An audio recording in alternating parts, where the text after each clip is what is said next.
নমস্কার বন্ধুরা, welcome to Bangla weather update. এই মুহূর্তে পাওয়া হাওয়া অফিসের ওয়েদার আপডেট রিপোর্ট থেকে জানা গেল আগামী 27শে মে বাংলার বুকে ধেয়ে আসতে চলেছে গভীর নিম্নচাপ এবং তার সাথে সাথে ঘূর্ণিঝড় মন্তা আরও শক্তি বাড়িয়ে বাংলার বুকে আগামী 29-30 মের দিকে আছড়ে পড়ার সম্ভাবনা রয়েছে। তা কবে কোথায় এই ঘূর্ণিঝড়ের ল্যান্ডফল হবে তা আমরা অবশ্যই জানবো। এর সাথে সাথে গভীর নিম্নচাপের ফলে বাংলার কোন কোন জেলায় এবং শহরে বজ্রবিদ্যুৎ সহ তুমুল ঝড় বৃষ্টির সম্ভাবনা রয়েছে তা আমরা জানবো। কিন্তু তার আগে কোয়া থেকে আমাদের এই ওয়েদার আপডেট ভিডিওটি দেখছেন তা কমেন্ট বক্সে লিখে জানাবেন এবং ভিডিওটিকে একটি মন থেকে লাইক এবং চ্যানেলটিকে একটি মন থেকে সাবস্ক্রাইব করে দেবেন। ঘূর্ণিঝড়ের অবস্থান সম্বন্ধে জানবো এবং ঘূর্ণিঝড় শক্তি এবং ঘূর্ণিঝড় মন্থা কতটা শক্তিশালী হয়েছে তার আপডেট সবার আগে জানবো। এই যে আপনারা এখানে দেখতে পাচ্ছেন আরব সাগরে একটি ঘূর্ণাবর্তের সৃষ্টি হয়েছে এবং এই ঘূর্ণাবর্ত আমরা যদি দেখি মুম্বাই আশেপাশে অঞ্চল দিকে তা প্রায় ঘন্টায় 44 কিমি বেগে প্রবাহিত হচ্ছে এবং সেখানে বেলাগাভি আশেপাশে অঞ্চলে সেখানে ঘন্টায় 41 কিমি বেগে প্রবাহিত হচ্ছে এবং আমরা যদি দেখি কাবারাত্তিতে সেখানে প্রায় 50 কিলোমিটার বেগে ধেয়ে আসছে এই ঘূর্ণাবর্ত।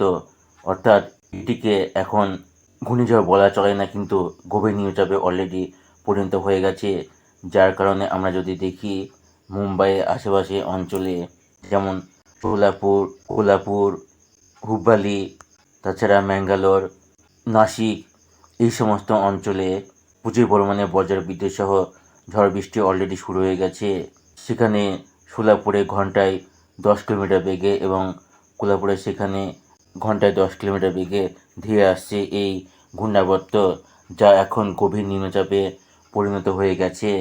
অর্থাৎ এটি ঘূর্ণিঝড়ে রূপান্তরিত হয়নি, কিন্তু গভীর নিম্নচাপে পরিণত হয়েছে, যার ফলে কোলাপুর, সোলাপুর, হুব্বালি, ম্যাঙ্গালোরের কিছু অংশে বজ্রবিদ্যুৎ সহ ঝড় বৃষ্টি শুরু হয়ে গেছে। এছাড়া কাবরাত্তিতে যদি দেখি সেখানে প্রায় 50 কিলোমিটার বেগে এই ঘূর্ণাবর্ত এই গভীর নিম্নচাপ ধেয়ে আসছে। এবার আমরা দেখব আমাদের বঙ্গোপসাগরে আরেকটি ঘূর্ণিঝড়ের সম্ভাবনা রয়েছে, ঘূর্ণিঝড় মন্থা। এই যে দেখতে পাচ্ছেন এখানে একটি বঙ্গোপসাগরে ঘূর্ণাবর্তের সৃষ্টি হয়েছে পোর্ট ব্লেয়ারের আশেপাশে, তা ক্রমাগত শক্তি বাড়াচ্ছে এবং এবার যদি আমরা দেখি এই ঘূর্ণাবর্ত একটি গভীর নিম্নচাপের আকার ধারণ করতে চলেছে। এবার যদি দেখি 27 তারিখে এর পরিস্থিতি কেমন হয়। 27 তারিখে একটি গভীর ঘূর্ণাবর্তের সৃষ্টি করেছে এবং তা আমরা যদি দেখি কোন দিকে ধেয়ে যাচ্ছে, সেখানে দেখা যাচ্ছে 27 তারিখের দিকে হলদিবাড়ি, কালাপাড়া, পশ্চিমবঙ্গের উপকূলবর্তী অঞ্চলে এর প্রভাব পড়বে। তার সাথে সাথে এটা এই ঘূর্ণাবর্ত অর্থাৎ গভীর নিম্নচাপ এখনও পর্যন্ত সেটা ঘূর্ণিঝড়ে পরিণত হয়নি, কিন্তু ঘূর্ণিঝড়ে পরিণত হওয়ার সম্ভাবনা রয়েছে।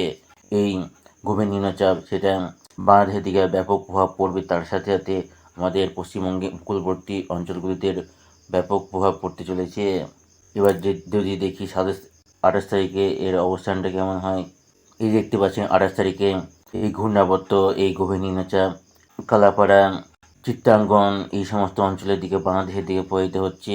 এছাড়া কিছুটা অংশ পশ্চিমবঙ্গের হলদিবাড়ি এই সমস্ত অঞ্চলে দিকে প্রবাহিত হচ্ছে।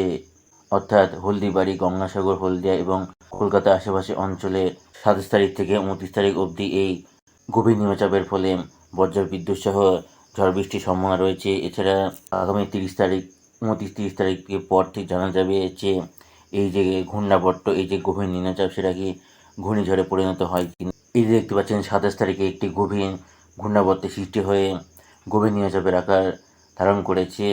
এবার যদি দেখি 28 তারিখের পরিস্থিতি কেমন থাকে, সেখানে এই ঘূর্ণবাট আরও শক্তিশালী হয়ে গভীর নিম্নচাপ হয়ে উঠেছে এবং গভীর নিম্নচাপ আরও শক্তিশালী হয়ে উঠেছে। এবার যদি 28 তারিখ দেখি সেখানে এই ঘূর্ণবাট আরও শক্তিশালী হয়ে উঠেছে এবং ক্রমশ তা বাংলাদেশের দিকে ধেয়ে যাচ্ছে।